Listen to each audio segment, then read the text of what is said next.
আসসালামু আলাইকুম and hello everyone, welcome to my channel Sanjida Sanju. কেমন আছেন সবাই? সো আজকে একটা নিউ ব্লগ নিয়ে চলে আসলাম। আজকে ব্লগটা সকাল থেকে স্টার্ট করলাম।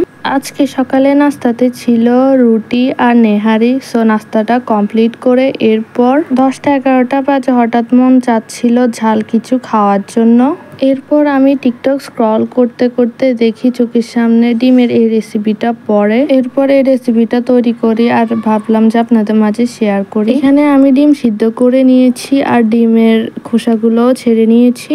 এখানে আমি শসা কুচি নিয়েছি আর পেঁয়াজ কুচি নিয়েছি আর ঝালের জন্য কাঁচামরিচ কুচি নিয়েছি। এরপর এখানে আমি পরিমাণ মতো লবণ নিয়ে নিয়েছি আর চিলি ফ্লেক্স দিয়ে দিয়েছি ঝালের জন্য।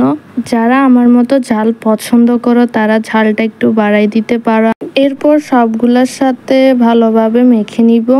এরপর এখানে পরিমাণ মতো কাসুন্দি দিয়ে দিব আর টমেটো সস দিয়ে দিব।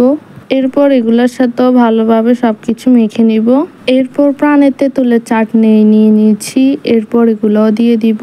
আপনাদের বাসায় তেঁতুলের চাটনি না থাকলে নর্মাল তেঁতুলও ইউজ করতে পারেন। ভিডিওতে ওনারা যেসব ইনগ্রিডিয়েন্টস দিয়েছিল সবকিছুই আমাদের বাসায় ছিল।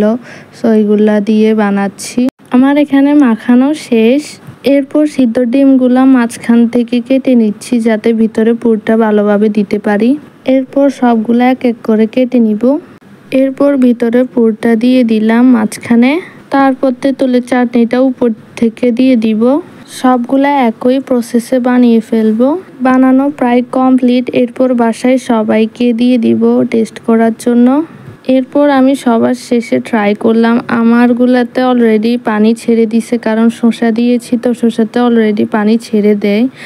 অনেক মজা হয়েছে, আপনারা বাসায় ট্রাই করতে পারেন। আর যারা ঝাল পছন্দ করে তাদের থেকে তো অনেক ভালো লাগবে। কালকে রাতে একটা ভ্যানিলা স্পঞ্জ কেকের অর্ডার আসছিল, সো বানানো প্রায় শেষ। আমার একটা কেকের পেজ আছে, আমি ডিসক্রিপশনে আমার পেজের লিঙ্কটা দিয়ে দিব। যারা চমনিতে আসো আমার ভিডিও দেখো তারা কেক নিতে পারো। এরপর কাজটা শেষ করে এরপর দুপুরে খেতে বসলাম। আজকে আম্মু গরুর বুড়ি রান্না করছে আর ইলিশ মাছ দিয়ে ঢেঁড়স রান্না করেছে। খাবারগুলো অনেক মজার ছিল। সো আজকে ভিডিওটা এই পর্যন্তই। নেক্সট কোনো একটা ভিডিওতে দেখা হবে। So thanks for watching. আল্লাহ হাফেজ সবাইকে।